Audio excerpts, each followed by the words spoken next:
whatever you do, don't let it fall into the wrong hands. I shall do a quick recap because that seems appropriate. You have been on this icy plane, or perhaps icy area of your previous plane for quite a while, dealing with the Intiants previously in the facility that you arrived in, a sort of knick-knack storage room. You then introduced yourself after mauling them briefly as a dinosaur, Milksteak. Introduced yourselves as being part of the Many Things Incorporated One-Eyed Jacks program.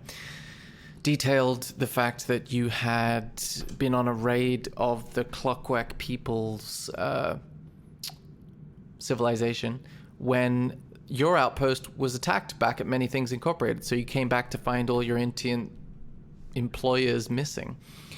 You then discovered in the rubble a device that transported you via portal to a very rude and self-referential underground labyrinth where you navigated a series of characters and encounters that ended with you holding a figurine that seems to give you greater intelligence, as a character called Rick seems to still lie somewhere within the Rickarine.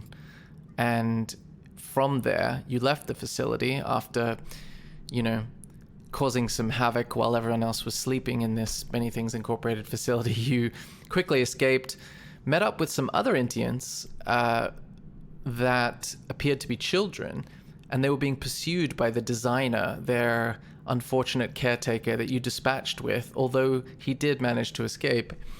You then discovered that there was a rift nearby that seemed to lead to this huge expanse of space, and all kinds of random items occasionally fall their way through this rift, some of which you've collected.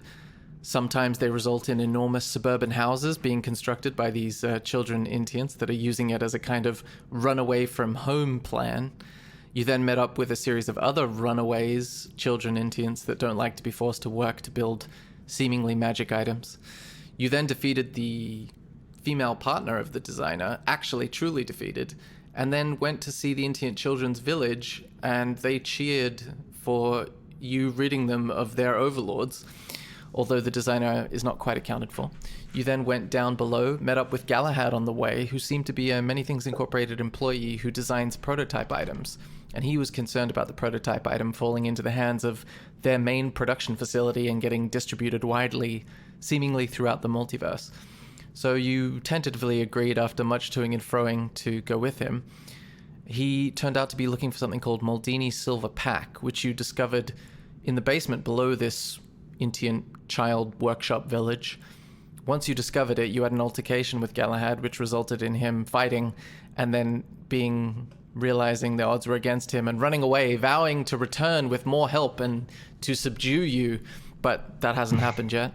You then navigated further into this basement arcane sweatshop/workshop, and you discovered a bunch of arcane liquids that you could mix together to form arcane items of your own creation, which resulted in you having a giant lobster submarine, some armor, and a cube. Is that what you guys got out of it? Yeah. I got a staff of frost as well. Yeah, staff of frost, lobster submarine, and what did Milksteak get? I got cubic gate. Yes, cubic gate. And Schmorgasborden, also in a previous room, before the arcane mixing room, found a docent, which is a floating sphere that politely offers to, give their help to any situation that they might have knowledge about. And then you proceeded further into the basement, down another level, heard a series of ripping, tearing sounds in the distance, and seemed to have discovered the children's very dank and unkempt sleeping quarters, and that is where we left off, with you guys hearing that tearing sound in the distance. What would you like to do? Right, so what we were trying to do, right, was we wanted to find the source of the something. The source of something? I think we were deciding between heading towards that big nasty sound or running away from it. I think we decided to go for it. Sorry, 1 second. I forgot to do the part where you guys drew a bunch of cards from Maldini's Silver Pack, the pack of cards that you retrieved from this basement workshop level, producing an enormous tree that burst through the ceiling of the basement. You chatted to it, learned a little bit about the surrounding area, and encountered a mimic, which pretended to be the rope that you used to climb up and down the tree. Did the tree tell you anything else of use? It's telling us some info about like the facility, and Oh, there was yeah. one or two. There was two strong entities there. I think he said.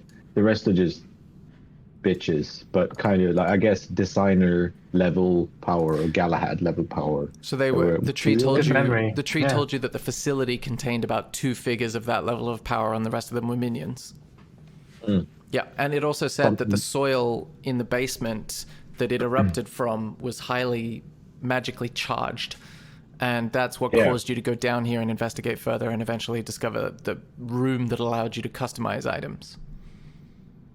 Yeah. Cool. All right, continue. You were making a decision.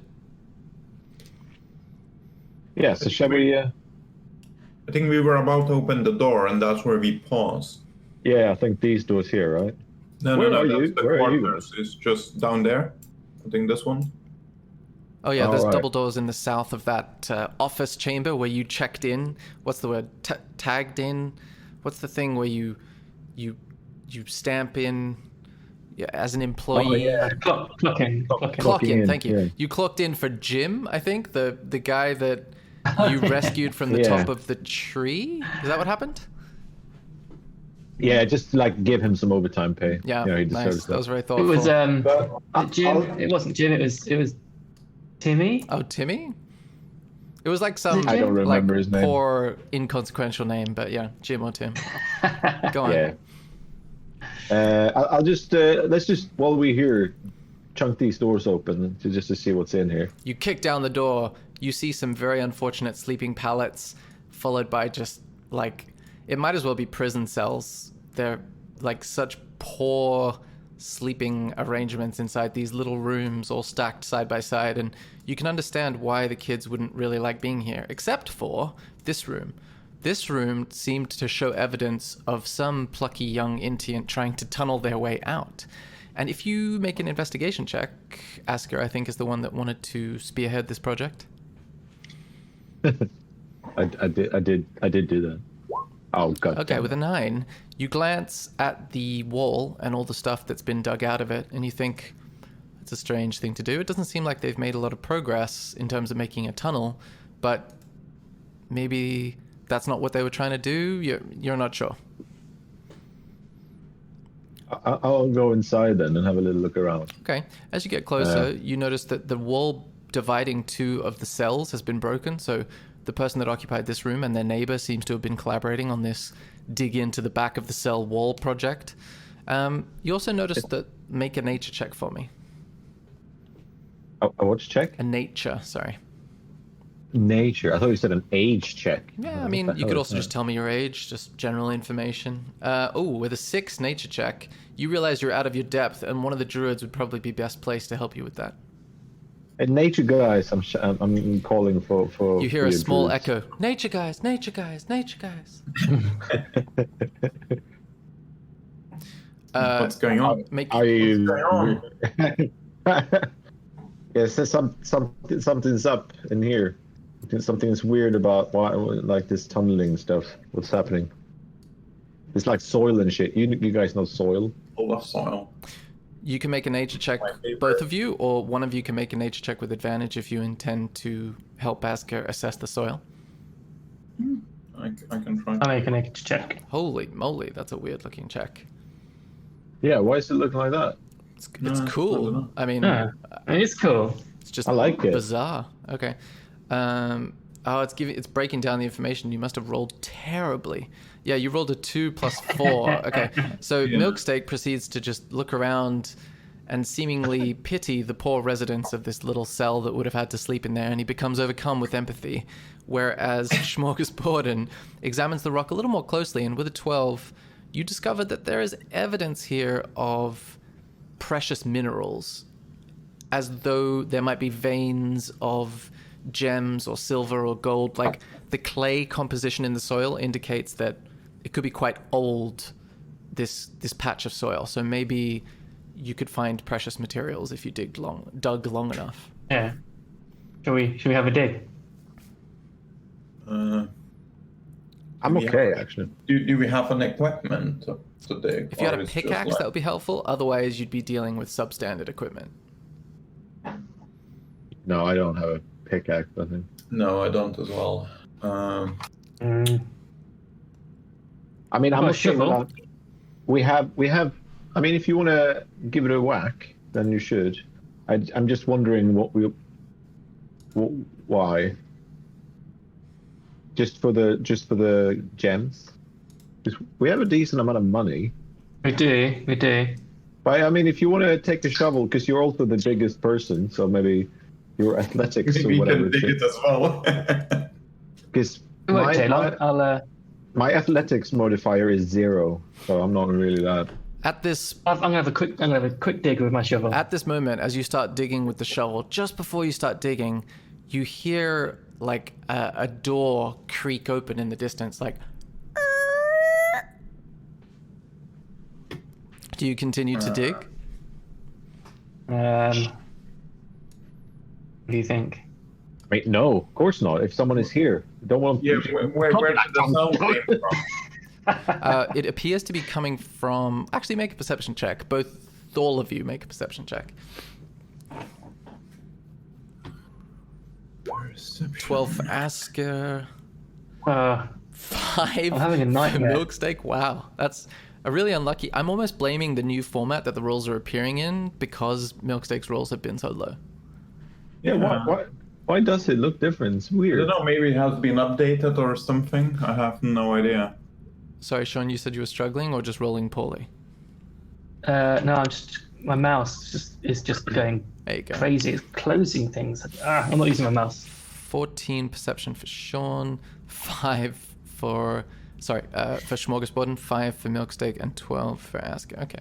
So, Smorgasborden and Asker, you're confident-ish that the sound is coming from a westerly direction, so roughly where you entered this level rather than where you are now. Okay, real quick, I'm gonna scoot over into this room there so we can split up in case someone is coming down to look for us. Okay. Cool. I'll go in there and then listen real intently. Okay, you can actually, with your perception of 12, you don't hear anything further. It's almost like nothing. Did you even hear the sound before? You start to question yourself. And things settle. A minute or two passes and nothing happens. Alright, well, I'll sneak down here then and look around the corner. Okay, you still see nothing around that corner. You're still within the sleeping quarters. I'll go up to these doors then and do the same thing. Yeah, you still see nothing. Should we just abandon it? Just carry on. I kind of want to just. I'll go down and see if are these doors unlocked. You gather that they are. Do you attempt to push them open? I mean, yeah, no, I tried to. I checked the doors if they Okay. are. You push them open and you see immediately in front of you a Intient and the designer standing there just about to jump you. Everybody roll initiative. And you see the designer says, "How dare you touch my stuff? I'll teach you for killing my wife." And he seems quite angry. Oh, his wife. Okay. I'm gonna select this. What's with my rolls today? Is this even rolling properly? Yeah, I mean, I would just double check all your settings just to be sure. Yeah, I'm sure it's fine. I'm just whining now. 1 second, I just might- update Might be my playing on some sort of handicap or something. 6. I need to change my initiative to 6. Okay. Okay. The first to react is this Intient that has a little earring dangling from one of their ears with a feather at the end of it, and they have a roguish, rakish visage. You get a distinctly pirate vibe. All that's missing is like a parrot on their shoulder.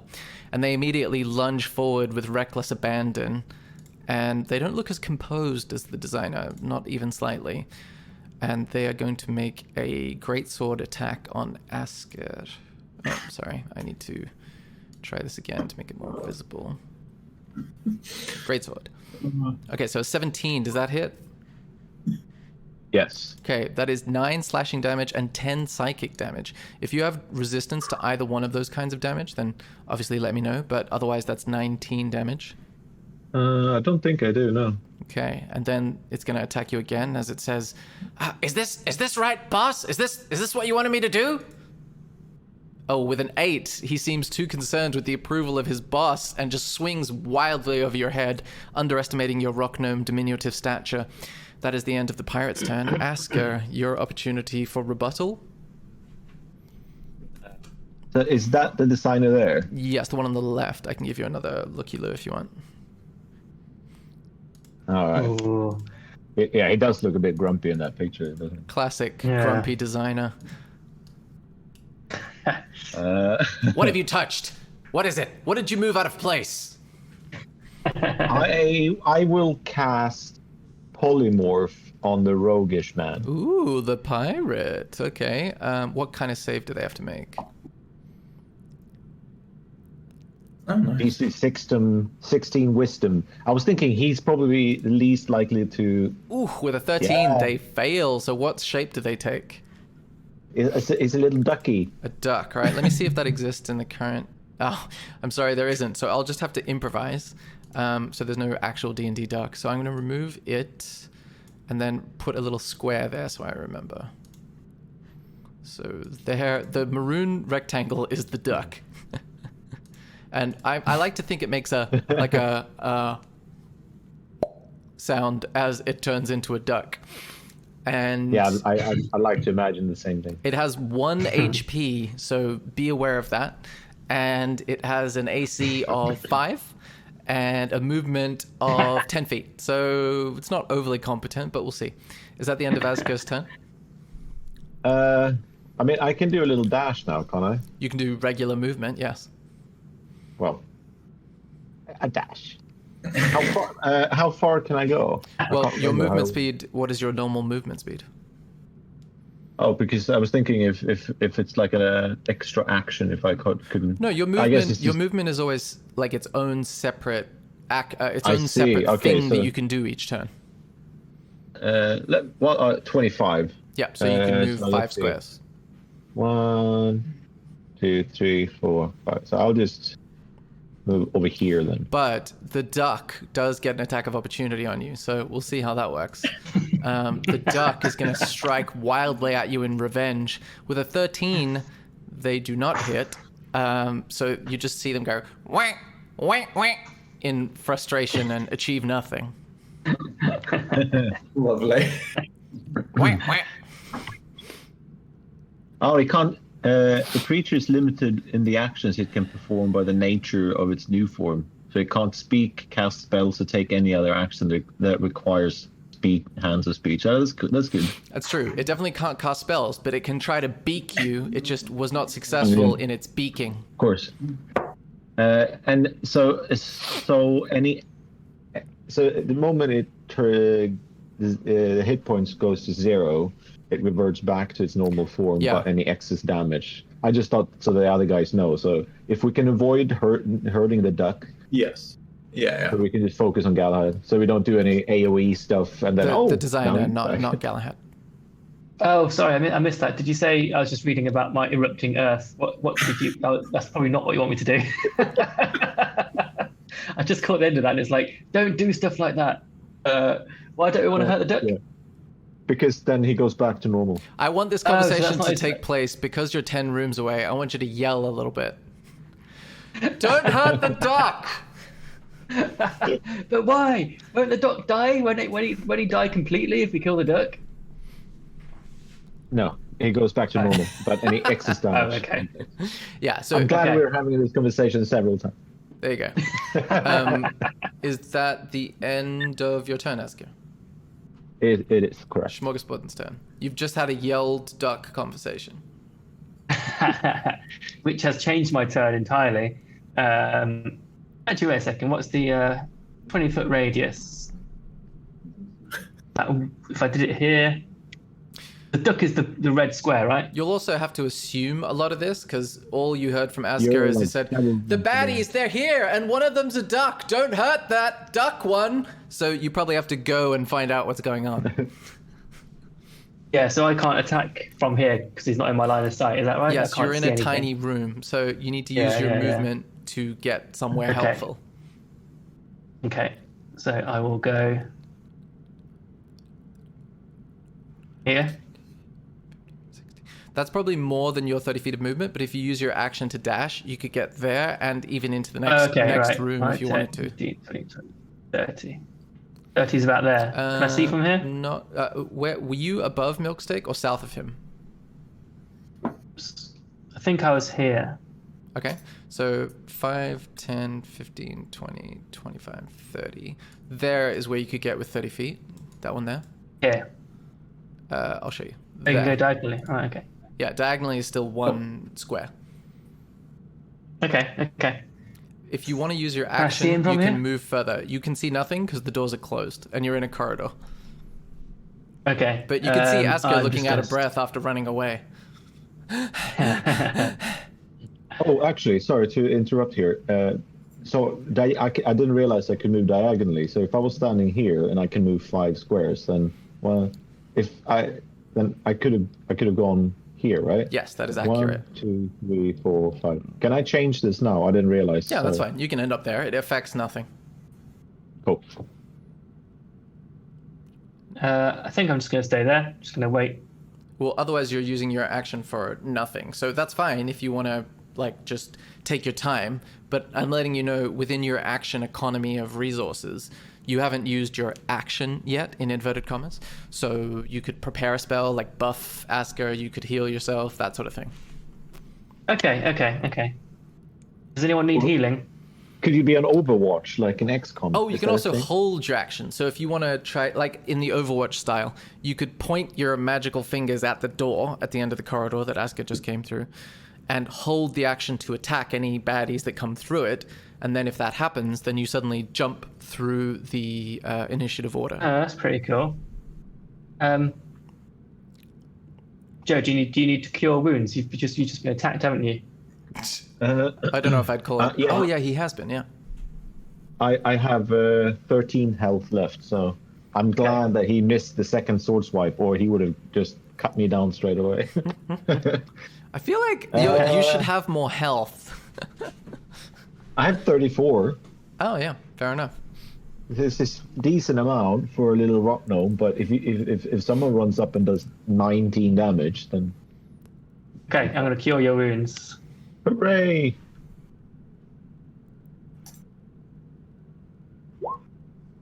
Wow, thank you. Ooh, 16 healing as You're welcome. as Schmoggsborden Boom. reaches out his magical druid hands. Is that the end of Schmoggsborden's turn?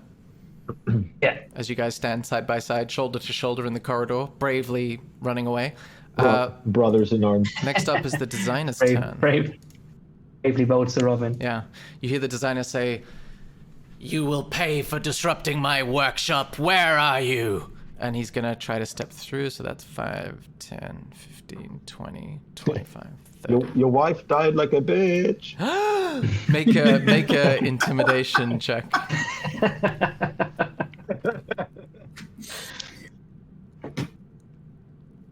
Ooh, with a 20, you see the designer say, "That's uncalled for." He seems very upset. He is going to use his action to dash and get up right in your grills. And he'll say, now we're nice and close to each other. And his breath smells terrible. It's the end of the designer's turn. Milksteak's turn. Okay.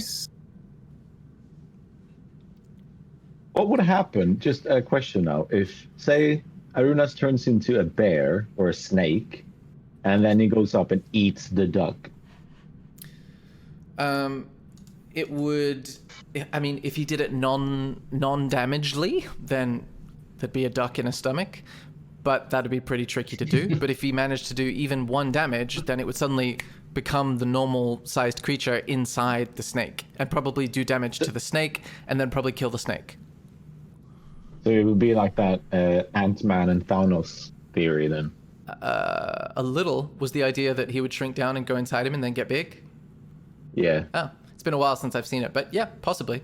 You just jump in and crawl into his ear and then become big again and just blow his head off. It's a good plan. But I mean, that's not how physics work, obviously, because when he expands, he would just inside of the brain, because the density of something that's more. So it doesn't hold up science-wise, but if this is magic, I was just wondering. We shall see. I'd love to see it tested. Milksteak, I would love it. you would what? Sorry? No, I would love for everyone else to do that later. Let's focus on designer first. Okay. So I'm just thinking what best works against those kind of guys, and we all know that 8 panthers might be a bit too much this time. Maybe just 14 panthers. Which one was it? It would be a joy to have 8 panthers in such a small space.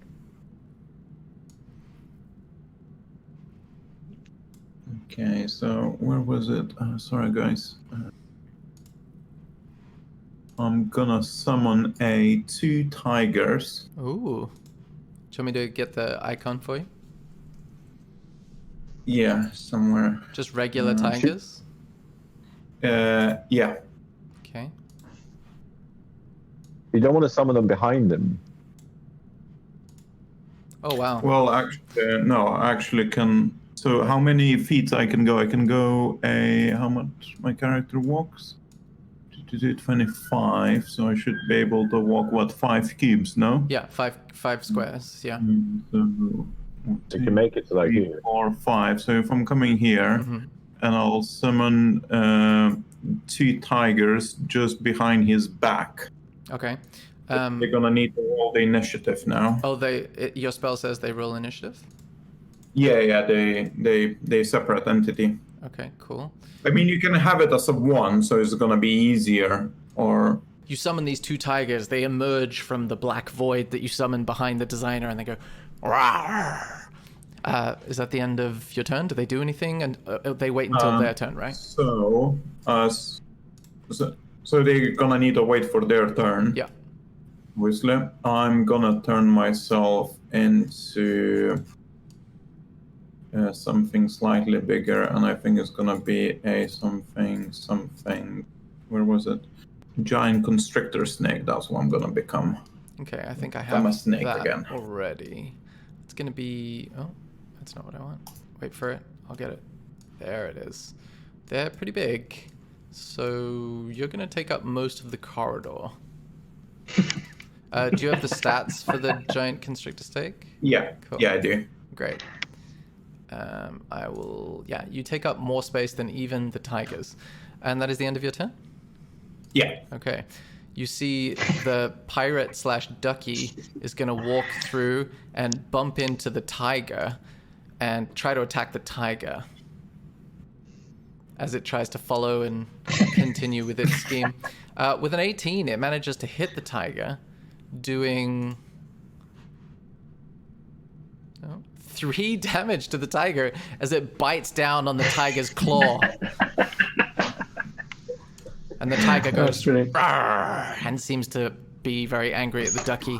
That is the end of the ducky's turn, and you guys are all crowded in this one like dormitory corridor, and that is the tiger's turn. What do you presumably command the tigers to do? So the tiger. So ideally, we would need David Attenborough to narrate this fight, but okay. So what we're gonna be doing? We're gonna. I feel like you should be doing your best, David Attenborough. No. I'll do it, but I need to know what they're doing first. Okay, so they simply just gonna try to bite his neck. Okay.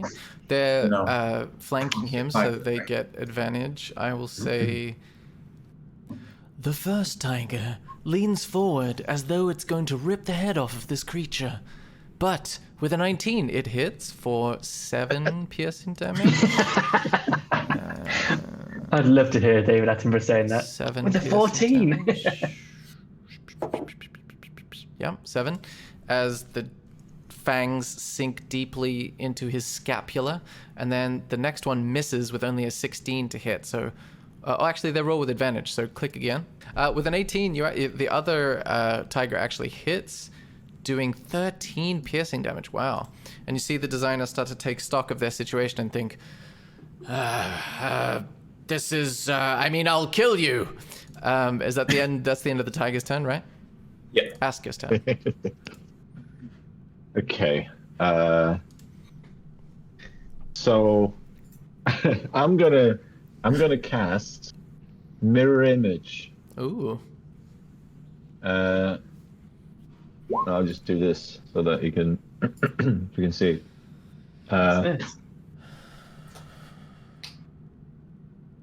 Okay, so basically, anytime someone targets you with an attack, they have to roll a d20. Yeah. Oh, you roll a d20 to determine whether the attack instead targets one of your duplicates. If you have 3, how many are you choosing to summon? 3. 3, okay. You must roll a 6 or higher to change the attack's target to a duplicate. So as long as you roll a 6 or higher, then it should hit someone else. With 2 duplicates. 2 duplicates. Okay, so it is 2 duplicates. You have to roll an 8 or higher. Okay, I see. So you're choosing to summon 3, so therefore 2 of them are duplicate. 3 of them are No, duplicates. so I have 3 duplicates, and what would the one if they kill one, if they hit one, Gotcha. then there's 2, and then I need to be over an 8. Oh, I see. I see. over Okay, 12. so at the beginning you only need a 6 or better, but as they get killed, it changes. Okay. Yeah. A duplicate's AC is 10 plus your dexterity modifier. If an attack hits a duplicate, the duplicate is destroyed. Can be destroyed only by an attack that hits it. Oh, interesting. It ignores all other damage and effects. The spell ends when all 3 duplicates are destroyed. This is a cool spell. A creature is unaffected by the spell if it can't see, if it relies on senses other than sight. Cool. All right. You see 3 duplicates of Asker appear suddenly, all flipping you off. What is that? That's the end of your action. Would you like to do something else?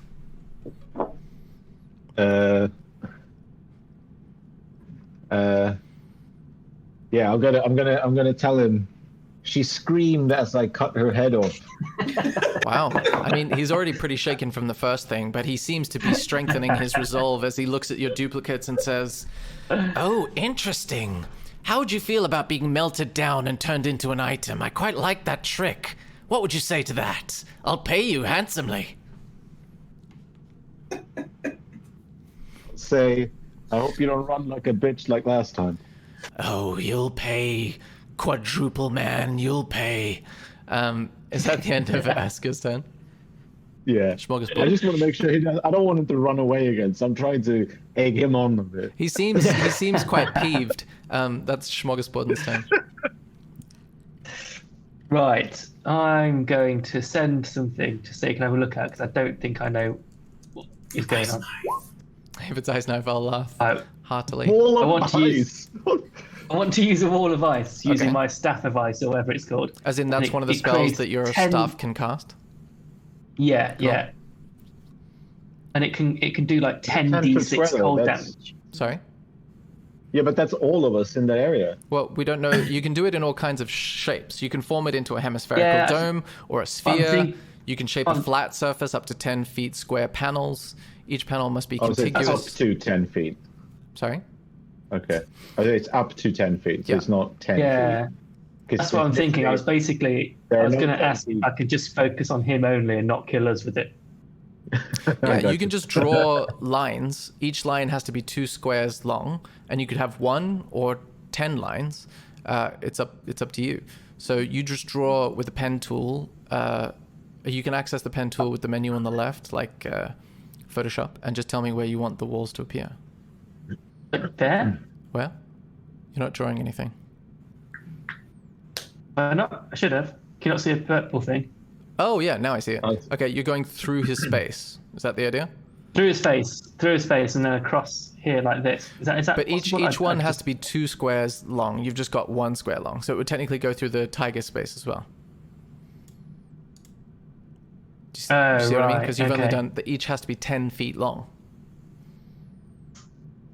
It's up to 10 feet. 10 feet? Sorry. So it cannot be smaller than 10 feet then? Yeah, it has to be a minimum of 10 feet. Like each, if they're wall shaped, then each flat surface is made up of up to 10 10-foot square panels. Right. Oh, I see. Right. You can form it into a hemisphere dome. I don't know why my brain isn't working this stuff out. It's hemisphere dome or a sphere with a radius of up to 10 feet. Okay. Do you mind if I sacrifice a tiger? Well, This technically, is if gonna it goes cause- through their space, they just have to make a dexterity saving throw Yeah. to see whether they're pushed to one side of the wall. So the creature within its area is pushed to one side of the wall and must make a They dexterity have throw. quite a high dexterity as well, so. Okay. And I think you decide which side of the wall they get pushed to, and they need to make a dex save. They take 10d6. So if I create a wall across this diagonal, and hopefully it pushes him back. Okay, so you Does just want that make that? you just want one 10 feet diagonal thing, basically through the tiger and through the designer. Yeah. Okay, which side yeah. do you push them? Away from you or towards you? Away from us? Sorry, Arna. Okay, cool. So they both need to make a dexterity saving throw. The first one is going to be this. 6. I have no idea this is a. The designer fails, and the tiger is going to roll also. Should I roll for the tiger? I got it right here. Oh, Oh, okay. 19. They succeed, so they take half damage. Now you can roll your 10d6 or just click that pink square. Oh, goodness. Okay, so 10d6. 28 cold 46. damage for the designer. Wow, as you see them get incredibly just little tiny icicles form all over the ridges of the designer's face. And 18 cold... Why is it 5? Oh, I think 5 is for subsequent.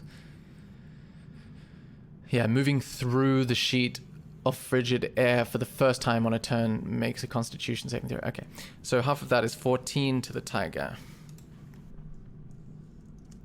Okay, so the tiger's going to get moved here. This one's going to get moved.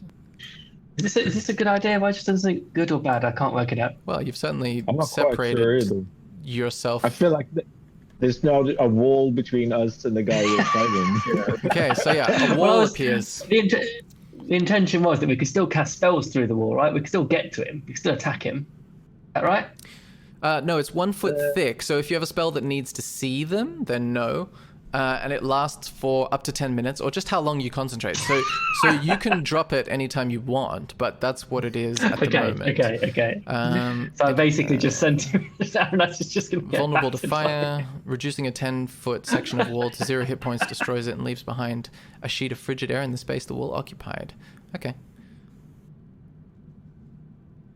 Oh, interesting. Okay. Cool. All right. That's the end of your turn, I assume? Yeah, I'm not running away now. I've got a massive sheet of ice between Yeah, us. you see the cold air coalesce in front of you and make that tinkling sound that ice makes when it forms, like... And that is the designer's turn. The designer is going to look confused, and it is going to... you see the designer is going to make an athletics check to see whether they can jump up to the top of this thing. Ooh, with a natural 20, they leap to the top of the icy wall, look out over it, and immediately disappear, and then reappear behind the snake. And they're going to slash the snake just as he seems to have teleported by sight over the wall and behind you. And he's going to slash up the snake real good. Well, we'll see. Real good. Okay, that's a 21 to hit the snake. Cool, so that hits. So for 10 slashing damage and 12 psychic damage to the snake. 21. Okay, so that, yeah, that's 22. 21 hits you, but 22 is the combined damage. Yeah, oh yeah. Cool. Then he takes out his huge silver greatsword and slashes at the snake again. 22 hits, dealing 18 combined damage, 7 of which is psychic, and the snake is looking messed up. So it's 22 plus how much? 18. Okay. Yeah. And you see the designer say, "Ah, your giant snake is your weakness, of course, all along." And that is the designer's... Just kisses him back. Sorry. Oh, the snake hisses at him. That is Milksteak's turn. Well, what we gonna do? We're gonna try to obviously constrict him. Okay. How does that work? Escape DC 16. I'll just check my version of your character. Escape DC. So you have to hit with it. So D20 plus 6. With an 11, you miss horribly as you try to constrict the designer, and he quickly wriggles his live body out of your coils and says, "Ha ha ha! You're far too fat to capture me, Snake Man." And he seems to be really enjoying himself after all of the wife jokes. And I think that's your action as a snake. Is there anything else you would like to do, like hiss in an insulting manner? No. I'll just communicate with my tigers. Okay, what do you communicate? I'll climb the wall. You're going to tell the tigers to try and climb the wall. Okay. Next up is the ducky's turn. The ducky is going to try to attack again. And this time it succeeds with a natural 20. This duck is just digging its tiny little webbed feet and flat bill into this one paw of this one tiger, and it's just bleeding profusely. And the tiger looks miffed. So that is going to be 2 damage to the tiger. Critical 2 damage as the duck says, "Whack, whack, whack," as if to say through the distance on the other side of the ice wall, "Take that, tiger." And that's the end of the ducky's turn. So that's going to be... This is a really strange kind of fight. Tiger's turn. You've told them to try to climb the wall. That is going to be an athletics check, so strength. With a 22, this tiger easily leaps over the wall, landing on the other side. The other one is going to try. With a 15, this one only just makes it to the top, and it looks like it's going to take them another turn to get over. And it looks like it's hanging there like Bagheera from the Jungle Book, scrabbling harmlessly. And that is the end of the tiger's turn. I assume Aska's turn. So they cannot attack anymore. Well, I mean, the one on the other side could try, but it would have to get through you guys and the snake. I mean, it has a pounce ability. Oh, yeah. Let's see how that works. 20 feet. For 20 feet. I say because you guys are allies. Yeah, I suppose there's no reason why it couldn't. It was just movement. So it's used about 10, 20 feet of movement so far. It has 40 feet in total. So that means 5, 10, 15, 20. Yeah, it could technically get there. Okay. So that means it's moved the necessary pounce distance. So it's going to try and attack. And then hits with its claw. Oh, that's your claw? That's just a random save. No, that's a pounce. Yeah, so but it has to do a claw attack. It has to hit with the claw attack in order to do the pounce. If the tiger moves at least 20 feet straight forward, creature hits. Oh, yeah, I need do you want me to roll it for you? Oh, yeah. You got it. 18. That is going to hit. Just nice. So dealing 4 slashing damage with its claw. He needs to make a saving throw. As the slash takes him across the cheek and he says, "Ah, your overgrown kittens are so irritating." And he needs to make a strength save. With a 5, he fails, so I assume that means he's knocked prone? He should be fall down on the floor. Yeah, he's knocked prone. The tiger can make 1 bite attack as a bonus action. So you can roll the bite attack as the designer's knocked prone. 24 hits for 11 piercing damage. You see the designer... Who's annoying now, bitch? ...on the ground, like holding up his hands defensively, saying, Oh, this cat is disgusting. I take back what I said. Is that the end of the tiger's turn? Yes. Cool. That's what your wife said. Ask us then. Okay, so I'm gonna, because I can run past this enormous. Because you guys are beast allies, here. yes, you can. So let's see. Can I? 1, 2. Let's see. 1, 2, 3, 4, 5. So I can walk up here, right? That's 5. Yeah, that looks right. Well, I'm kind of guessing a little bit because I can barely see the thingy. But yeah, okay. So let's say here then. Okay. Well, then... you would have to walk past the designer to get there, so he would get an attack of opportunity on you. Unless you stayed here next to him, then you wouldn't.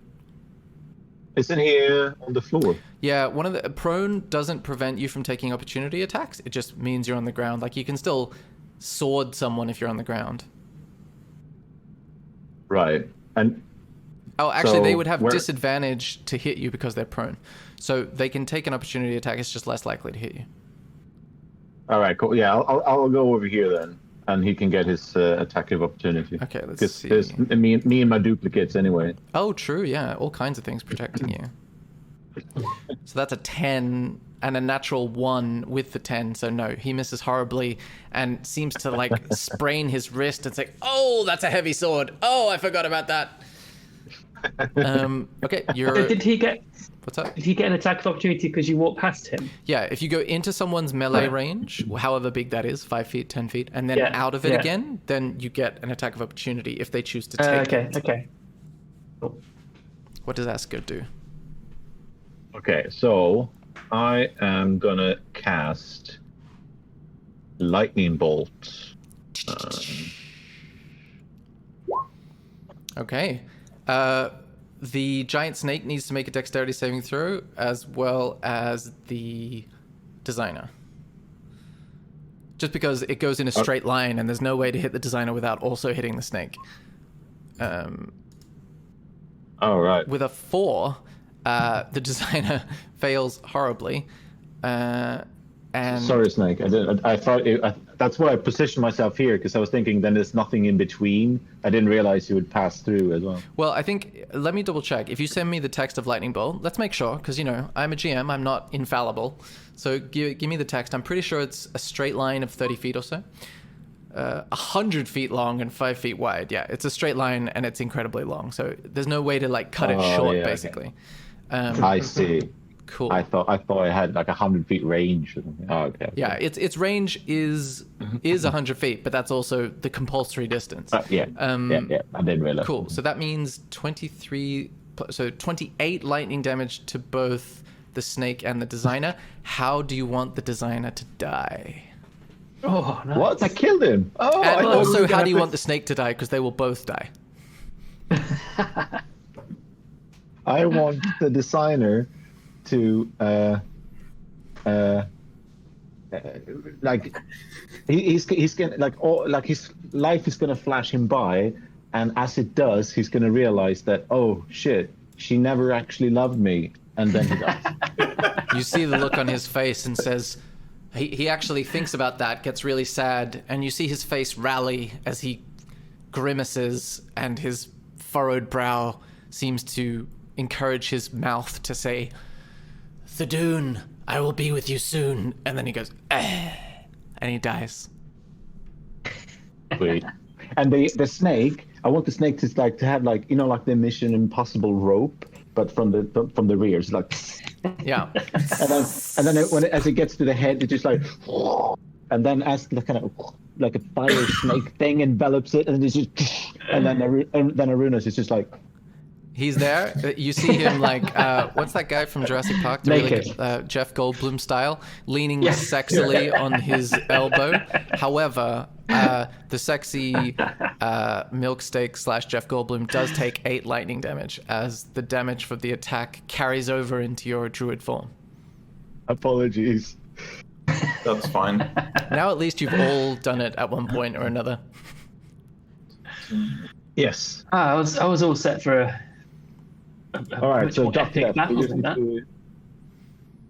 So if you want to tear down that wall, then we can go and like just deal like a big one-time heavy strike on him. Because if the excess damage he takes, it's better than, you know, if it's like, oh, I dealt 4 damage on a free shot. Do you know what I mean? So yeah, now after that it's Smorgasbord's turn, and you hear Asker yelling from the distance, "Let's all gang up on the duck!" Cool. So I'm going to remove the.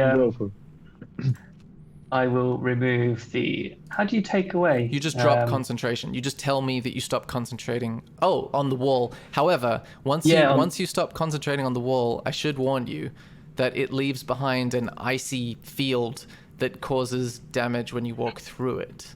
So basically, Smudge damage on it. Blah blah blah blah blah blah blah blah blah blah. Oh, hold on. You can form it into. I just want to be really sure. That makes perfect sense, actually. You create That's a not wall. necessarily You can a form bad it thing, into. because Duck will still need to, not the Duck after we attack him, he's gonna need to cross that icy field to attack us. I mean, Yeah. he might also fuck off, but he won't know that the designer is dead. Actually, no. It only happens if you destroy the wall. I think if you just drop concentration, then it won't happen. So if you just drop concentration on it, it'll disappear and there won't be any cold air there.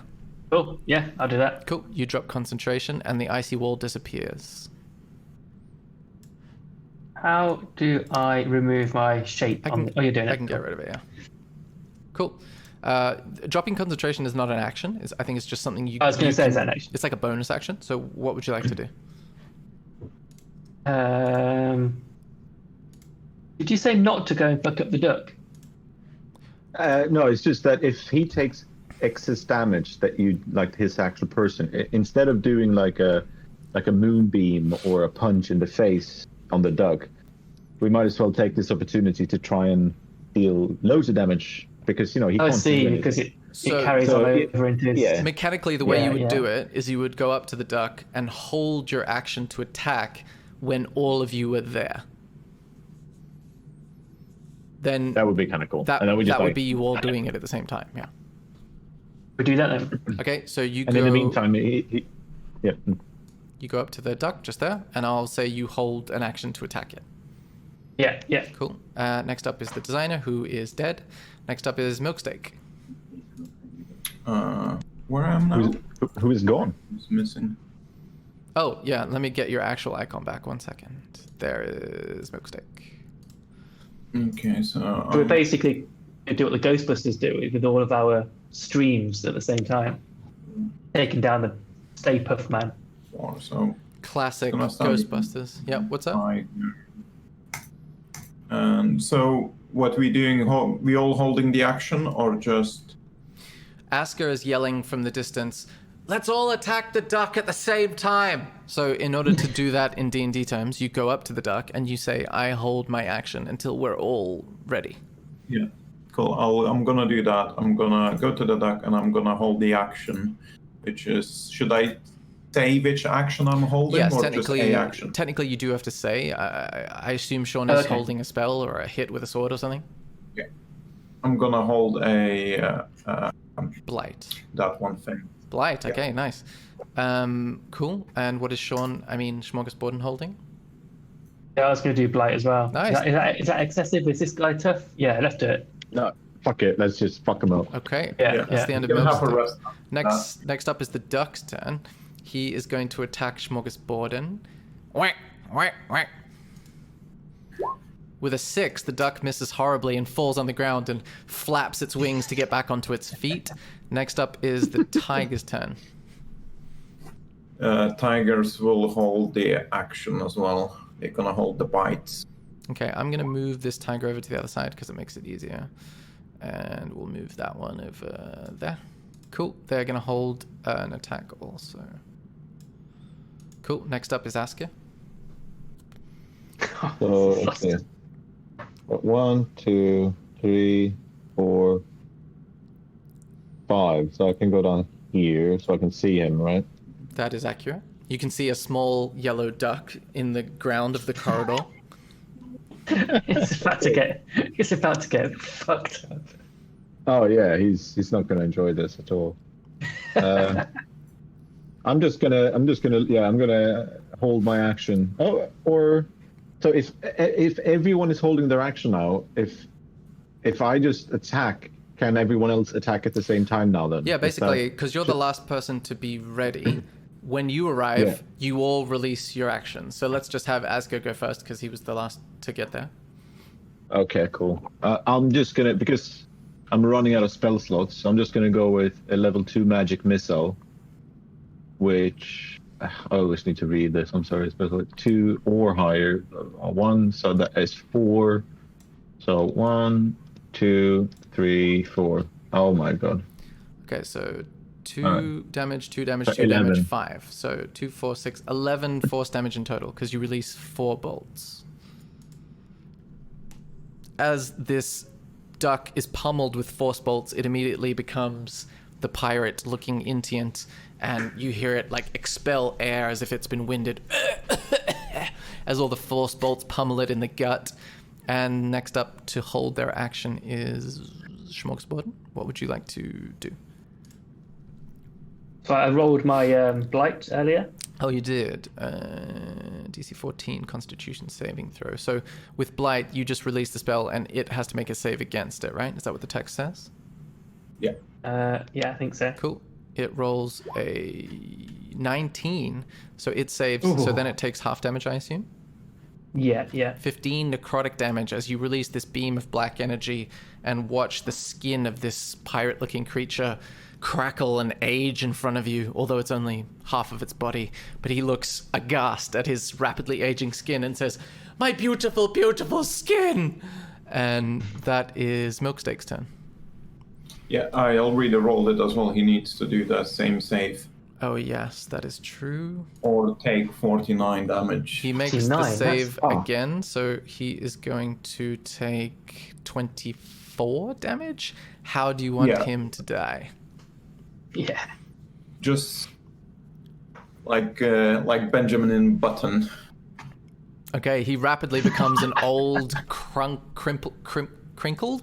crinkled man and recedes into a kind of fetus-looking old thing, and then just becomes a black hole and goes and disappears. Yep.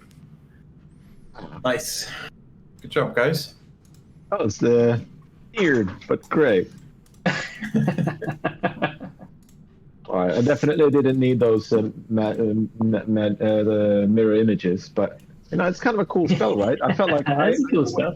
I always take too much damage. I needed some defensive spells. There's no point getting another attack spell, so I figured that would be kind of a cool utility spell. It's a great spell, but I think you'd already used Polymorph, which had put you guys in a commanding position.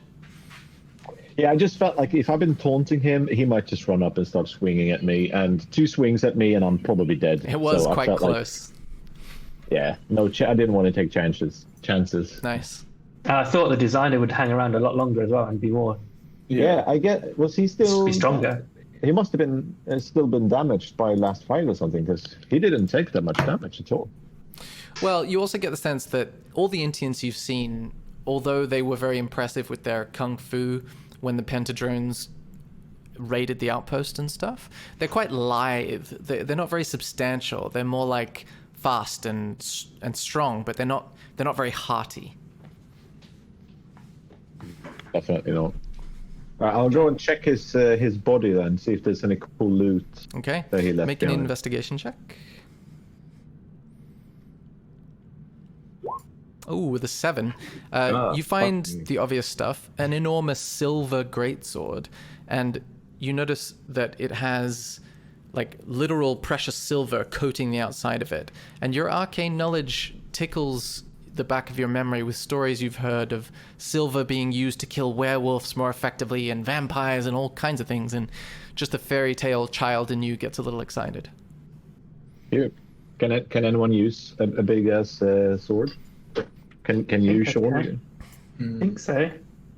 You'd have to be How do you proficient find with out? martial weapons, which is bottom left of your character sheet. Weapons, right? No. If it doesn't say Right. martial Okay. weapons, Go on. then no. Anyone want Okay. it? I don't really want it. I mean, No. can we take it on a backpack, or is it too big? It Probably could too be big. like strapped to the outside of a backpack and carried like with relative competence. I'm alright. You can take it if you Or want. won't bother? I mean, you're not gonna That's sell it. fine. We haven't encountered any kind of merchants on our travels in a while now. The only reason to take it is if it's really distinctively his and we can go around as like a evidence of defeating him. Yeah. Oh no, I'm gonna cut his head off.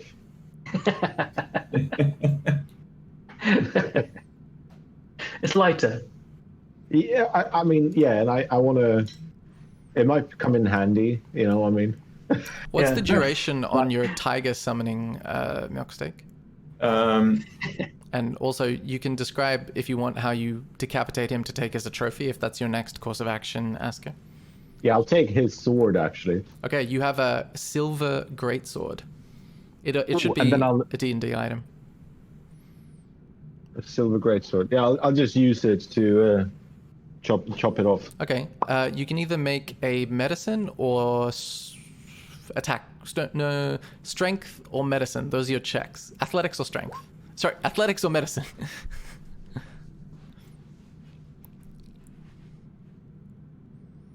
Wow, that's a lot of consideration.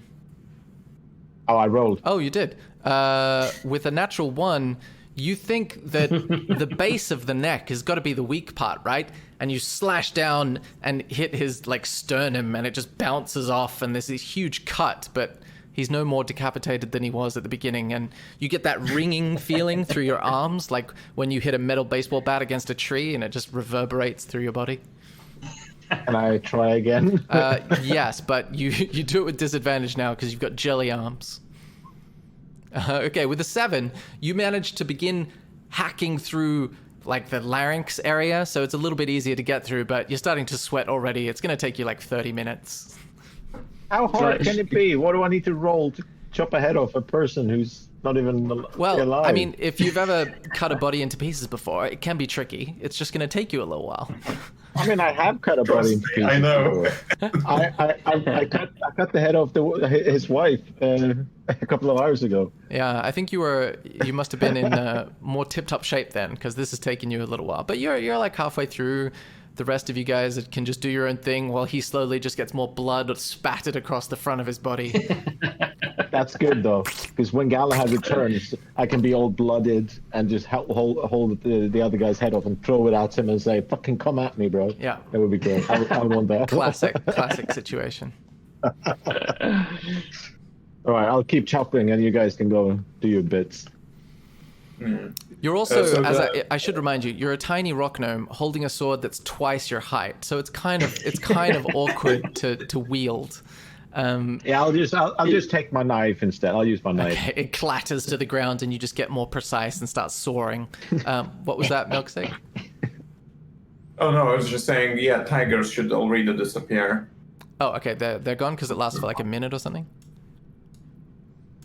And I'm gonna check the body of that pirate as well in case he has anything. Make an investigation check. Yes.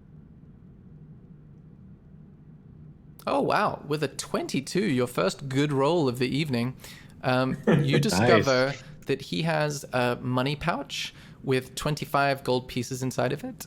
And he has a larger pouch made of leather and very fine embroidery along the outside of it.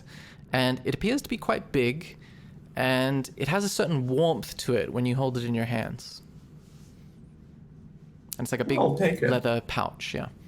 If you spend a little time with it, you might be able to understand it better, but at the moment it just seems like a cool bag to you. Yeah, nice pouch. I think it sounds like it's got testicles inside. Yeah, nice pouch, bro. I mean, someone should probably give the designer another shot before I hack into pieces, because my investigation of that body was poor. Yeah, okay. I'll investigate the Substandard. body. I'll stop you just as you're about to take your final hack.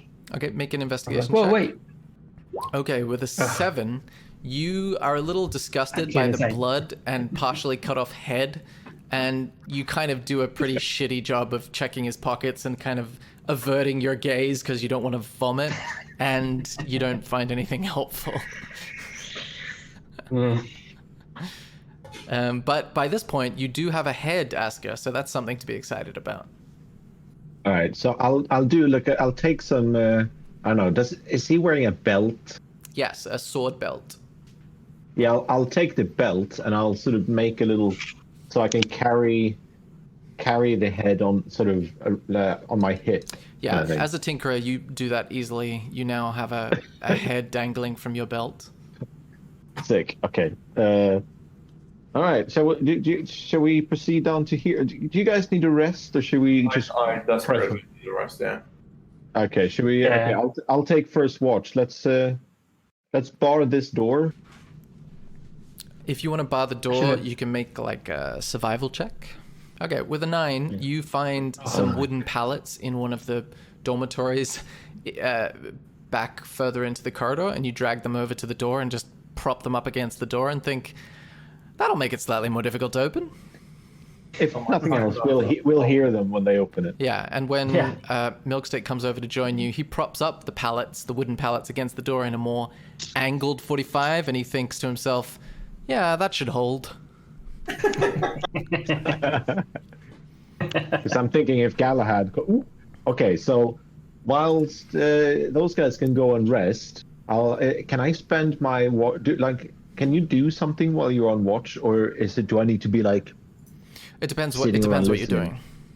Because what I was going to do is I wanted to sort of take some more maybe rope and stuff, whatever I can find around these rooms, and see if I can make a little thing so I can take his hands and hold him up. So he like here on the other side of the door, the body is kind of strung up. Yeah, you can definitely do that while you're taking watch in a kind of Mad Max, don't come in here, there's savages kind of way. Because I kept thinking, like, again with the morale, maybe they kick down the door and be like, yeah, we're gonna. What the fuck? Yeah, totally. I'd say given a sufficient amount of time, which you have on watch, yeah, you do that. That he's strung up in a very ominous fashion. Great. You can make a perception check for your watch. Is this a short rest or a long rest? It's a long rest. Okay, because you guys just woke up like a couple hours ago, so you'd be struggling to get much sleeping done. Like, the human body, or even the elf, halfling, half-orc body just won't sleep if you've been up for 2 hours. Do we still get, like, hit points and spell slots back? Or is that, like, not how it works? I mean, yeah, you could take a short rest, but a long rest just, your body won't let you. What do you get back with a short rest? You can roll your hit dice and get back most of your, hit points, but your spell slots won't come back until... You reach like the end of the day. Well, I may as well stay on watch. I've got all my hit points still, so I may as well stay on watch. Do we? I mean, I'm at almost full health as well. So a short rest. We don't really need anyone at watch, though, right? Well, right. Sorry. Yeah, technically during a short rest, you're all kind of watching. What was that? Milkshake. No, I said I definitely need a short rest. Okay. Do you know how to roll your hit dice? Yeah. Cool. With a 4, Asker, you're mostly distracted by your stringing up intimidation project and are not really paying attention. As in with a 4 perception. Cool. And also, as you're taking a short rest and rolling your hit dice, Milksteak, you discover that suddenly you do understand the leather embroidered bag that you retrieved from the pirate Intiant's belt. It is a bag of holding. Oh, nice. Finally. Kept hearing about it. Can I fit that greatsword in a bag of holding? Easily. Nice.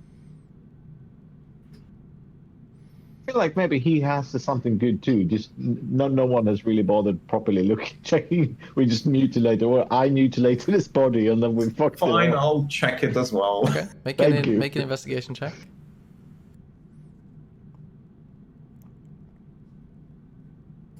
Oh yeah, with a 20, there we go. Find a pocket on the inside of his little robes, and it's semi-concealed, and inside is quite a large diamond.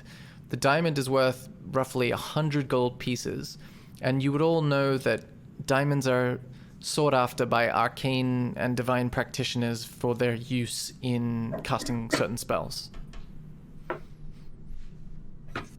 Nice. Sweet. So you can add to your inventory diamond worth 100 gold pieces. There you go. That's a prize, Cernus, for checking him after all. Checking the body. All right. Well, I feel like since we're not doing a long rest, the whole barricading and body stringing is... You just have to push the body aside like a really inconvenient curtain in the middle of a doorway. Nice. So, how did the other guy die? You said he disappeared into a black hole.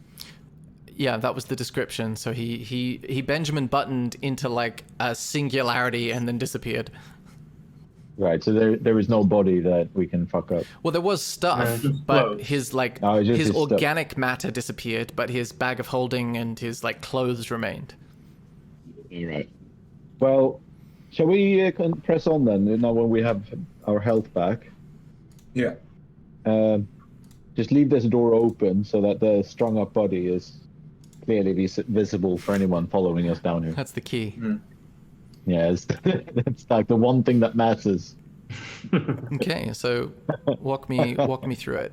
What, do you just go into that room that you suddenly came upon the designer in? Sure. Yeah, I think so, no? Okay. Yeah, I agree. Exactly. You walk Looks in. like a kitchen. You walk Yeah, it in, looks and like- it is by no means a kitchen. Ooh.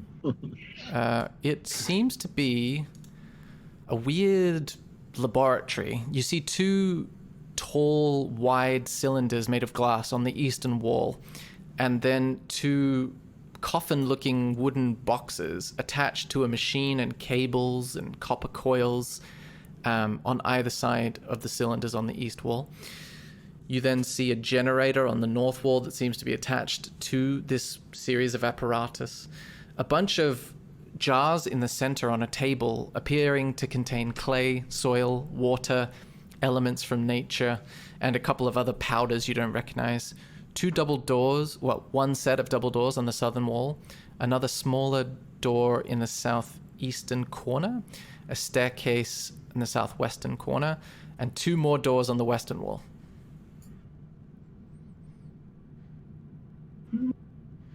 Shall we perform any experiments? Yeah, let's. Can I just walk around using my tinker skills to sort of try and figure out what all this is and how it works? Yeah, I'll say give me, just to make it nice and simple, give me an investigation check with advantage rather than doing like a tinker's check, which is typically for making things. Just do an investigation check with advantage. Oh yeah, with an 18, you are confident, and with your arcane knowledge helping you in this, those weird clay robot metal people that you presume they were made of clay because they weren't entirely metal. They were just wearing metal armor. You know those two things that you fought on the way in here? Yeah. You see components of them in the jars, and you look at the coffin things, and they're roughly the same size as them. So you get the sense that this might be where they were made. Maybe we can make one and have us, flee too. Yeah, I'm afraid that they will turn on us. Maybe. Okay. Should we destroy it? Yeah. Let's fuck it up.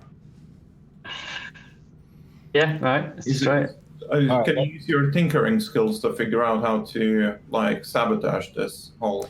Oh yeah. Can I With an it- 18, what can- you realize that the points of vulnerability are probably the ingredients on the tables. You know, they're required to make the machine work, and if you don't have them, you're kind of screwed. But also the copper coil and the generator that the coil is connected to is obviously, in your mind, having worked in an arcane power station, that is the power source. So without that, the machine isn't going to function. So if you screw around with that, it's more fragile than the rest of it. That would render it inoperative. Yeah, let's just do that. Let's just pull out wires and stuff. We just want to make sure they don't quickly, because we don't know how long it takes to whip up one of those. We don't want them to come down here and just make a few. Yeah, I'll yeah. just pull a bunch of wires Okay. from the vulnerable areas. You hear a couple of sizzling, sparking noises, but you seem to have deactivated it and you don't appear to be damaged. Sweet. Can we check these doors here? You have not. No, should we? I'm just putting the question out there to the team. Yeah. Yeah. Will you- There's one Step- single door. There's a single door here, right? Yeah, that's two, right? Yeah, If you guys open that one, I can open this one. Okay, maybe? We let's can do the double Yeah. doors first.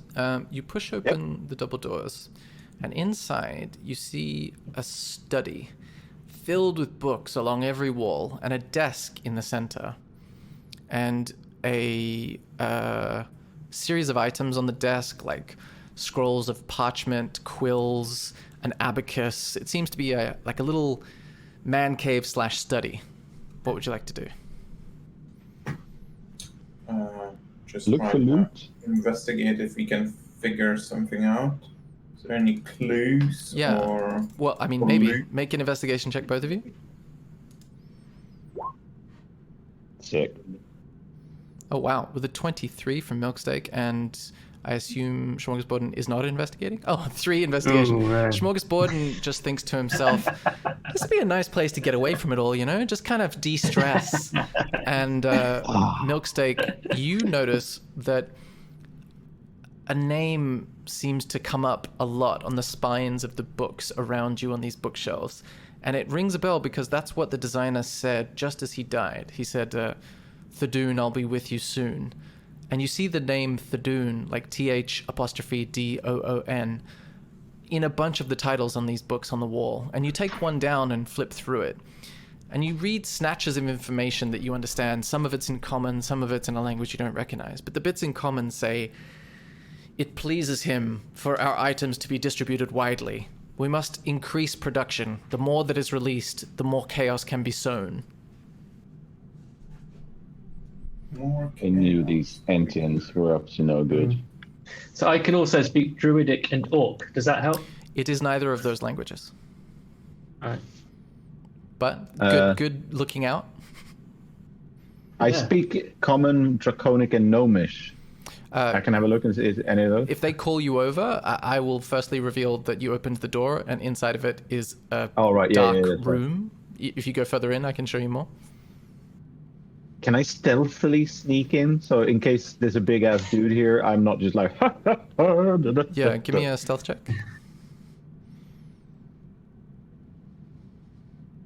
There is another door there as well, no? Yes, there appears to be. My rolling is fucking horrendous. With a 7, you stomp your way into this room, and it appears to just have busts of strange Intient heads on the wall that are old, very old Intient heads, just like the guy you met in the facility that told you to stay over and he'll find out from his bosses what he needs to do. Similarly, old Intient's heads adorn the walls of this corridor leading to double doors. And if Milksteak at this point wants to call out for your assistance, then you can give your advice on the language. Do you want to come and help? You know, do you want to do your thing? It's quite quiet in here, so even though he talks quite quietly, you hear like echoing through the metal corridors. Hey, do you wanna come look at this? How exciting! Yeah, cool. I'll come running over. Okay. I'll have a look to see if it's any of those languages. It isn't any of Yes, those I'm guessing. languages, but you can make an religion check. And I'll say, Smorgasborden, you sit in the chair and kind of spin around thinking, isn't this comfy? With a 21 religion check, Thadoon does ring a bell to you. You remember, I mean, your background is mostly of tinkering, but you're familiar with books because a lot of engineering diagrams are in books. So occasionally you would stray over to nearby bookshelves and check out some other stuff. And one of the old books about the old gods of this realm describes Thadoon as a agent of chaos, a god so destructive that the other gods just tried to put him in a corner and hoped everyone forgot about him. And yeah, he just wants things to be chaotic. He despises order, and he is said to have a cult that worships him. Oh, it's a bit like us. You know, we are also into the whole chaos thing, apparently. Evidently. With a 21, it also strikes you as odd, based on everything you know about Many Things Incorporated, that they were always talking to you about trying to impose order on the universe and on the multiverse, and the fact that the Pentadrones were the ones that were trying to create chaos, when in fact it seems as though it might have been the opposite. Based on how ordered the clockwork place was that you went to raid, it's literally clockwork, and it seems strange that they would be in charge of chaos. I feel like we should join with them. The clockwork people, you know, and then we fuck up the engines. That's my vote. They get my vote. How do we find them? Um, I don't know. Maybe if we can take the old guy hostage, show him a couple of decapitated heads and stuff. Maybe he's like, "Oh no, don't do that to me," and then he tells us like how to get there. Can Like- my teleport us to those locations, or it cannot? Sorry, can your what Can do what? what? The cube, the cubic gate, Yeah. because it says it can travel through different planes of existence. Didn't you need to roll to determine which planes it will take you to? Oh, okay. Or I'll do some hold reading on, about it. let me check. My docent reads knows common, giant, and 1d4 additional languages chosen by the DM. Okay, you can roll a d4 for me, and then actually, no, you're right, Aranas. It does take you to a variety of different planes, the cubic gate, but you're just not sure which ones. Because they've just got the cube has a bunch of different symbols on either side. One's like a mountain, one's an hourglass, one's a triangle with a line through it. So you understand the device enough to know that it takes you to other planes, but you just don't know which ones they are. Okay, with a 4, your docent can speak 4 additional languages. Was it 1d4 additional languages? Yeah. Okay. Yeah. Now roll a d100 to determine if any of them are the language in this book. Or yeah, in this book. Okay, with a 40, now roll a d100 2 more times. Oh, actually no, 3 more times. 22, 25, and 63. Okay. So the first language that your docent can speak, and write this down in your notes or your extras or something like that, wherever you keep notes.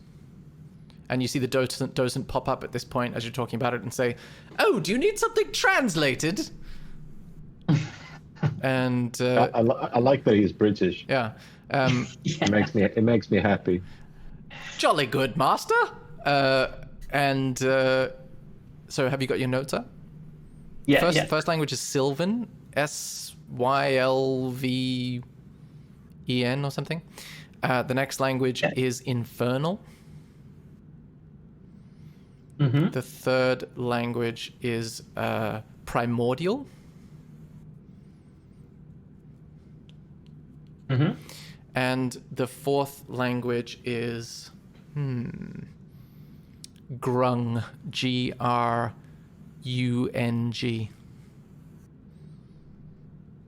Like Kurt Cobain. That's grunge. Nice. Cool. So that happens. Asker, you remember these things about the cult of Thadun and his figure in ancient religion. Do you share this with any of... you can just say that you share it if you want. Yeah, I shared. Okay. But it also makes me wonder, though, like, are these... Because Galahad didn't seem to be a big fan of these guys, and it might have been a bit of a rift, so maybe not all the Entians are necessarily Chaos worshippers, or they've been trying to dupe us the whole time. But I'm just wondering why? Why are they being so nice to us and trying to, like we're nobodies? Why are they making such an effort for this facade of being worship? So just saying, it might not be all of them. It might be like a little cult within their organization.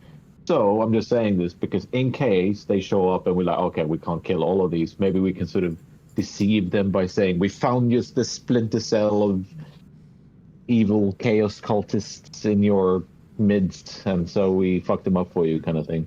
And Galahad attacked us first, so screw that guy, really. I'm just saying, I just throw that out there in case we need to do some deception later on. Because apparently deception seems to be my thing. Also, I have +8 in deception, so I feel like I want to decept people as much as right. What if it goes wrong? Then they're just like, no, we all, that's one of our guys. Yeah, we're all and just well. attack us. If that, then we're just gonna have to fight them, aren't we? Fight But anyway, I'm I just suppose, thinking yeah. if we can avoid it, then it would be sweet. Yeah. Do we? Okay. So like this whole thing seems big and swanky, but do we want to check if this is just like a little And there's some stairs as well. maybe? Yeah, I guess that just leads back up, though, right? because these are stairs upwards, right? Yes, Don't they appear to be stairs upwards. Do we want to Okay. stay Yeah, down yeah. here? I'll go and check Yeah, see if this is just an ensuite or whatever this is. As you open this strange door that seems to blend in with the bookcase around it, it does indeed turn out to be a very basic ensuite bathroom with a weird tub that has like a little roof over it, as if once you're in the tub, you want the roof to like hold the heat in. It's weird, very weird. It seems bizarre. So is this? All right, I'll use the loo then because I haven't used the toilet in I guess months. I don't know how long. How long has it been? Like since I started with you many like 2 years ago, whatever ago now. Like when I started playing with this character, what's the time frame? Like how in his world? Like what's the experience? I'm just curious. I would say it has been 3 to 4 months. Oh, okay. I haven't had a good shit in 3 or 4 months, but like I can just do my business because I'm guessing this is the designer's. I'm not going to flush either because I'm a disgusting human being. You open up this wooden box that seems to be a concealed WC, and you do your business in there and leave it undealt with. I mean, it's got to be done, you know. All right. Well, do we want to explore a bit here? Maybe see what's up there. Yeah. Seems like the obvious choice. Okay. I'm not going to open the door again because I have a bad. When I open doors, it's either bad guys or cupboards, cleaning closets, or bathrooms or whatever. So you guys go. I'll open the door. I'll open this one. Okay. You open the door, and inside, you see a quite decently sized library with a number of little like reading nooks and books as far as the eye can see. Double doors across the room on the eastern side, and a little staircase in the northern side, and a couple of little display tables where nice books are laid out, and it's just a lovely little library. A staircase, you say? Yes. It's a little like 3 stairs. I wouldn't call it a staircase. 3 stairs. Does it lead Look here. Does it lead to a floor up, or is it like just like a little railing? It leads thing to a little above it? door, like a little stone door. Oh, okay. This book down at the bottom looks to be kind of open and asking to be read. Okay. Do you read it? Yeah. Okay. You see that it's written in a kind of very strange handwriting. It looks like it could be common. Make an intelligence check. It's always ironic, the intelligence takes me ages to find intelligence. 20 intelligence check. Okay. With a 20, you manage to decipher that this is a kind of shorthand. Like someone that has written this in a way to make it slightly harder to read, but you manage to piece it together. And it seems to read potential recruits list. And you scan down the first few pages, and then you see your name, Smorgasborden. And then you see a column beside it as though it's a balance sheet. And the column is titled Leverage. And you go across to your name and it says in debt. And at the column beside that, it says pursue recruitment.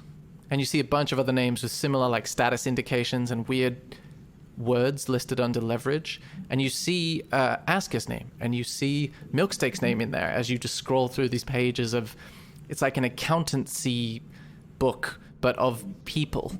And next to Asker, it says curious under leverage. Next to Milksteak's name, it says naive under leverage.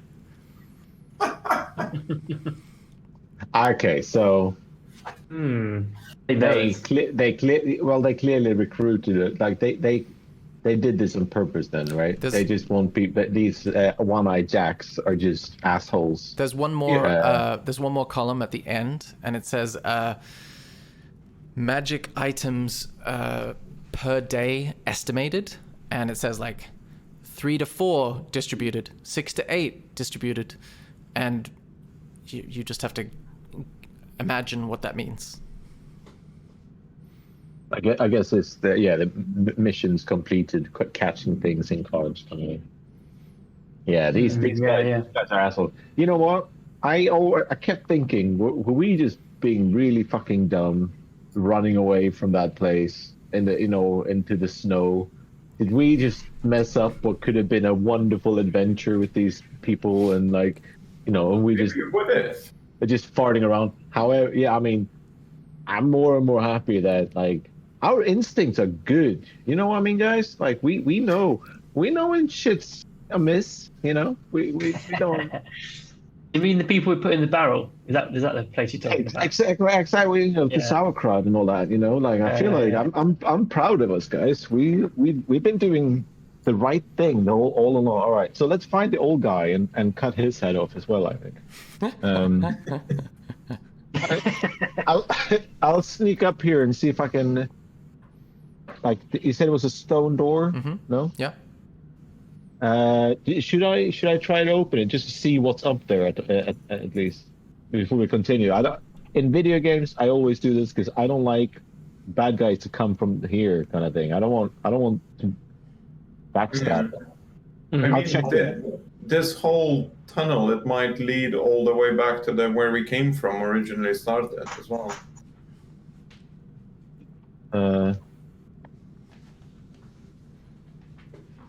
Let's see. Where are other doors that we've missed? I think we've gone through everything, haven't we? No, so there's a door next to me here. Yeah. And then one Yeah. on the top. Okay, fuck it. Let's not do the stone door yet. Let's go through the regular door and see what else is on this.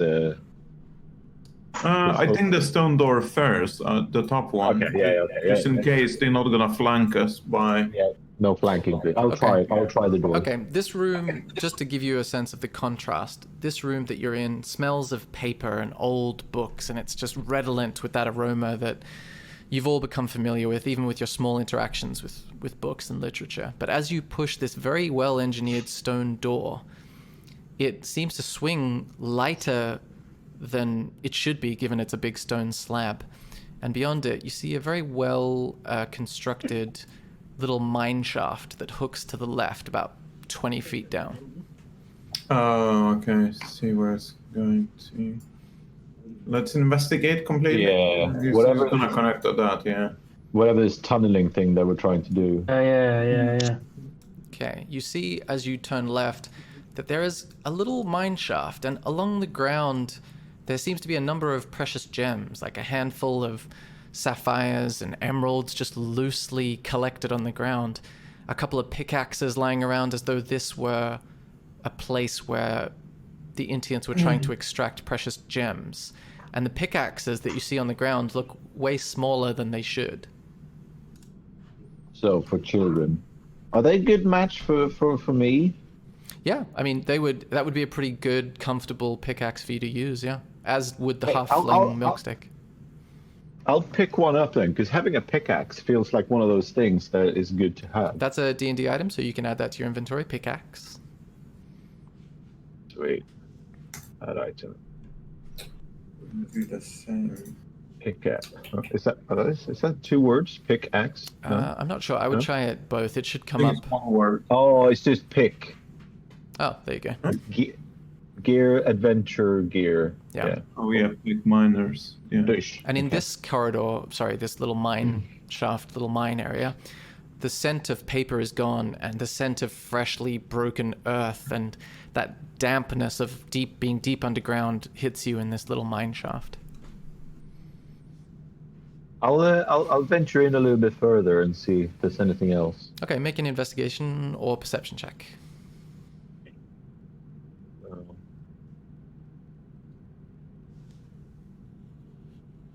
With a 22, you notice one diamond on the ground worth about 50 gold pieces, and you also notice a ruby. Like, you get the sense that this is a place where there's a rich vein of precious gems, and they seem to just take them as and when they need them, presumably to be used in some sort of project.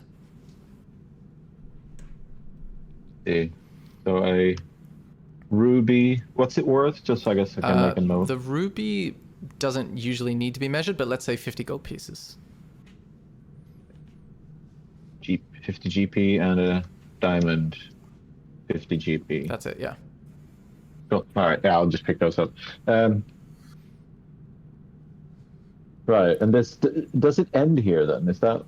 Yeah, you notice it just seems to spread out in a Y shape, and Smorgasborden has to really duck his head down to get into this little area if he chooses to follow, and it just seems to have been like such a rich area that they didn't even have to dig that far to really find a bunch of gems or some other arcane mining practices going on, but it's a very small mine. Weird. All right. Okay, I'll go and join the others and let's press on. Yeah, I'm not interested in that. Okay, you join the others and you go through the other door Yeah. on the eastern wall. As you open this double door, it has a more like luxurious feel. You notice the ground is carpeted in green velvet, and the thing that dominates the room is a huge diagram, like a model of the... Actually, everybody make intelligence check to determine what you interpret this model to be. We've got a 16 from Asker, I assume. Right, what was that 4 from? Is that from a previous roll? No, I think I accidentally rolled twice. Okay, so you rolled a 4, then a 7 from Smorgasborden, and then a 21 natural 20 from Milksteak. Nice.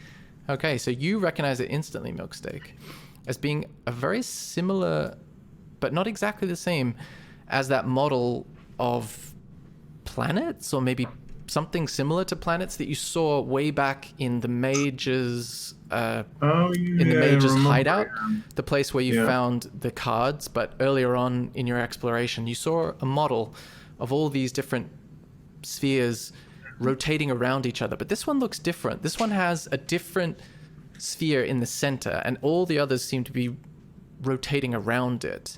And it strikes you with a natural 20 that this is a different interpretation of the same information. And you further suspect that based on the way these spheres are colored and shaped, and based on how much like travel you've seen between planes, that this could be a theory as to how the planes near this one are arranged. Okay, that'll help with your weird gizmo. Cube, yeah. Cubity cube. Will that help me knowing, or I need to physically be into the place? Actually, yeah, you could, with the natural 20, I'll say you can hold up the cube and try to match the symbols. And Yeah, I'll do that. say, yeah, roll a D100 to see how similar they are, because, one was made using magic liquid in a machine, and the other one, with a 69, you managed to get one of the symbols interpreted, and it seems to be a symbol for the central sphere of this model, and you would conclude, based on the way that it is arranged, that the central sphere of the model is where you are now. It just strikes you as a like you are here sign in a supermarket, and all the other planes are around it, and you match the symbol of the triangle to that central sphere. So you've got one button figured out, which is where you are now, and you've got how many other buttons? I think there's 2 other buttons. No? Each keyed to a different one, so you've got 5 other buttons to figure out. Okay. So you've got 1 out of 6 done. So that means in case we ever gonna need to come back to this plane, we will be able to come back with that cube. Seems to be the case. So what's this cube? I don't remember any of this cube stuff. It was one of the things you made in the magic liquid room. Oh, right, yeah. And it opens up a portal? Yeah. After spending some time with it, you realized that it can transport you and a number of companions to another plane according to the button that is on the side of it.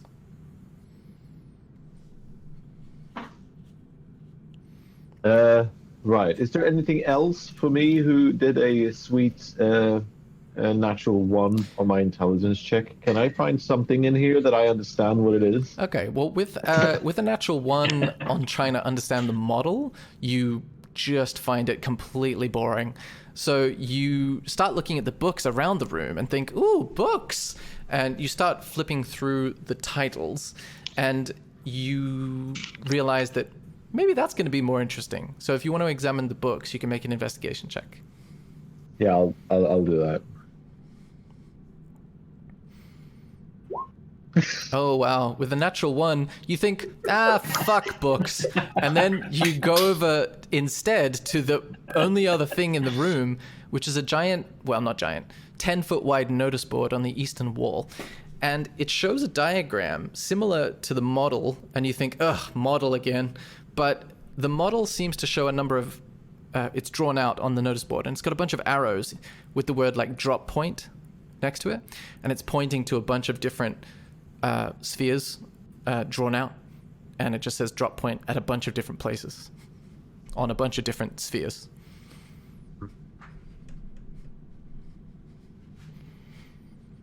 I might do an investigation of my own as well to see if I can. What are you trying to investigate?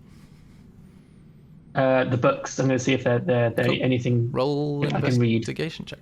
Well, you don't think I did a thorough check?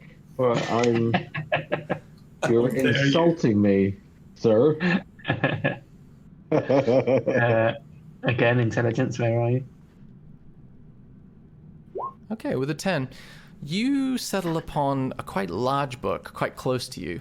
And the only reason you settle upon it is because another name written on the spine seems to ring a bell based on what the designer said before he died and based on what Milksteak found in the previous room. It says Thadoon's last known location on the spine of the book. And it's not really a book, it's more of a notebook where someone seems to have, the spine is not printed in nice letters, it's written out. Like someone has just named the book that for quick reference later on. And inside the notebook, as you pick it up, before you look inside, it feels warm in your hands. Very warm. Like it's a little tiny campfire inside this book. And you flip through the pages, and you read words, little snippets that are in common. And again, it seems to change from language to language. And it says, many centuries ago, Thadoon was said to have been entombed beneath a mountain, and a series of journeys took place to try to find him or find riches within the mountain. And the notes are very disjointed. It seems to be someone speculating as well as thinking out loud. And you see after that, the next section says, if only we could get there, if only we could investigate or find out which plane it was on, we could try to find where he is and get orders directly from him rather than interpreting things from symbols. And the book starts to feel warmer and warmer in your hands as you read these, and the words almost glow and resonate at you as you read them. There's stories that strange things happen to people beneath the mountain when they try to search for him, or the mountain seems to have other significance. This is a long time ago. Maybe something happened since then. And it just trails off, and you're entranced by the mutterings of this random author. Keep Interesting. hold of it, maybe? Sorry, what? Yeah, definitely want to keep a hold of that. Trying to see if I can relate it to the kind of orbs in the room to see if it is it in any indication as to which plane it's referring to. You match up a couple of sketches inside this notebook to the plane diagram, seemingly plane diagram model of spheres in front of you, but they seem to be more guesses. Maybe here, this mountain could be a likely candidate. This mountain had an elven. These are little inscriptions that you read inside the book. This mountain had an ancient elven city that's said to have left a curse. Maybe this is where he is, and it's just sort of guesswork. But it seems just like the warmest, most compelling book you've ever read, and it's you can't put it down.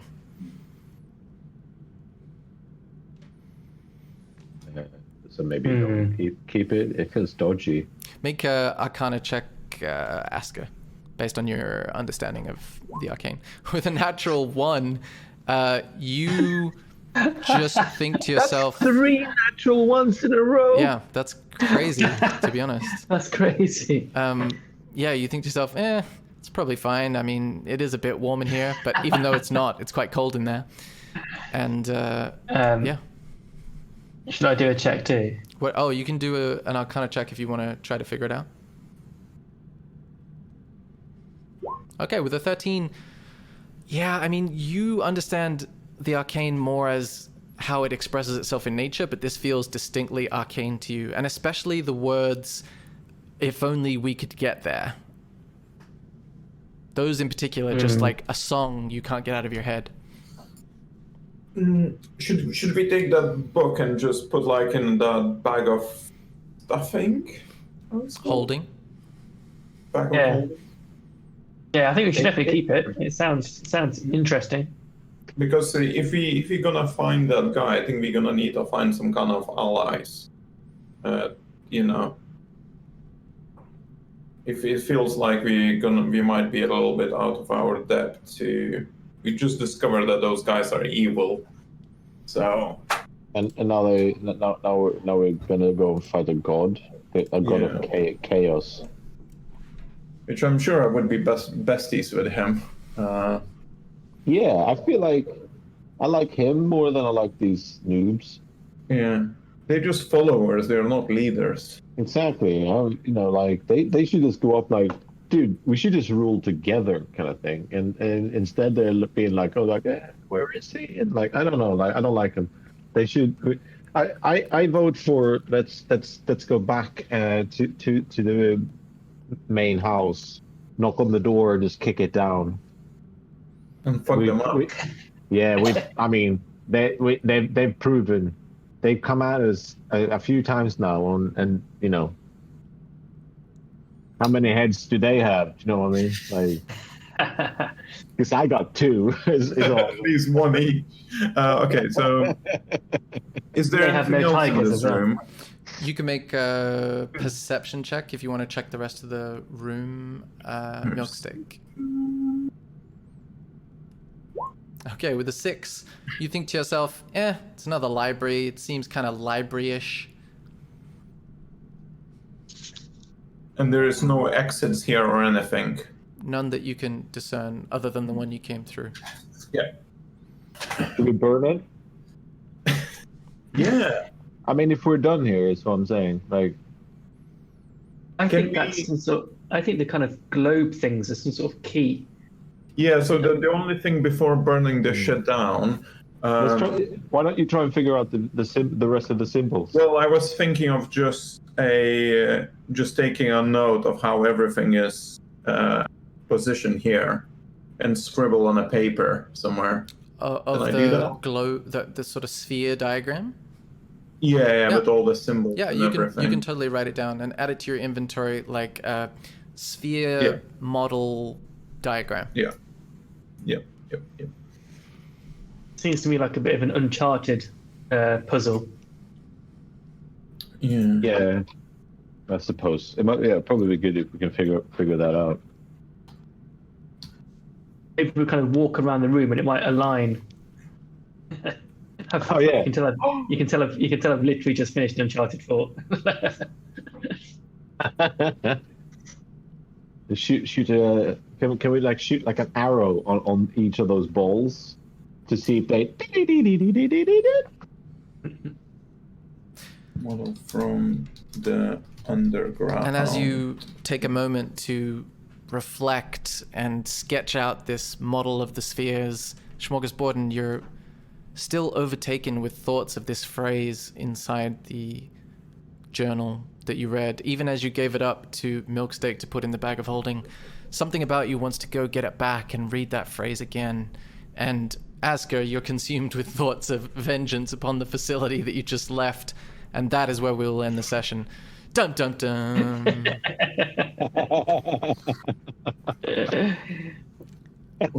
So I'm so glad that at least seemingly you've learned a little bit of secret information about this organization that you've been involved with for quite a while now.